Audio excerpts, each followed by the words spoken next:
Elles sont 10 et toutes de jaune vêtues. Elles ont ensoleillé les objectifs ce matin. Les candidates à Miss Tahiti ont été présentées par le comité organisateur, toujours piloté par Leiana Faugera. Mike Léral et Paul Berger nous proposent de découvrir leur visage. Regardez.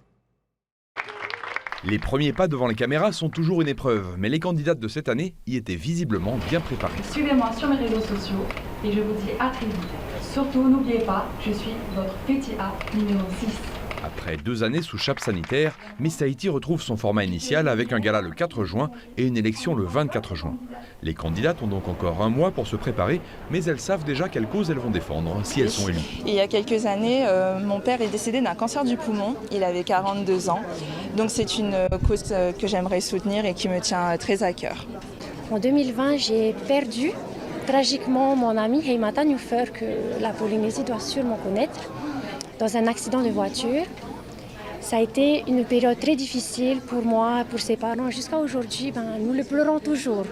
Et j'aimerais vraiment, surtout avec tous les accidents que nous avons en ce moment, que les gens prennent conscience que la vie, c'est précieux. Qu'on soit passager ou conducteur, c'est précieux. La cause qui me tient à cœur, honnêtement, c'est de lutter contre la violence chez les jeunes. Parce que nous voyons beaucoup de bagarres de rue et il y a beaucoup de violence ici en Polynésie française et j'aimerais trouver une solution pour diminuer cette cause. Un petit pincement au cœur sans doute pour les Miss précédentes qui vont rendre leur écharpe, mais Toumatea Buisson est toujours là puisqu'elle coache les candidates, en particulier dans la communication. Elle tient aussi à ce que l'élection rende hommage aux figures féminines du passé.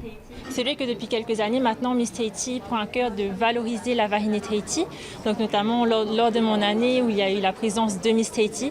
Et cette année, c'était vraiment de mettre en avant les Polynésiennes qui ont marqué leur époque de par leur expérience, que ce soit dans le cinéma, la mode, la beauté ou la musique. Et donc c'est notre empreinte à nous pour pouvoir leur rendre hommage et leur dire un grand Maurururoa. Cette année, Miss Tahiti saluera donc la carrière d'Anne Chevalier, l'une des premières actrices polynésiennes, de la danseuse Madeleine Moua et de la couturière Augustine Léou, sans oublier la première Miss Tahiti, Teura Bowens. Elle avait été élue en 1960, il y a 62 ans. Voilà, et on leur souhaite bon courage pour l'élection donc de Miss Tahiti 2022.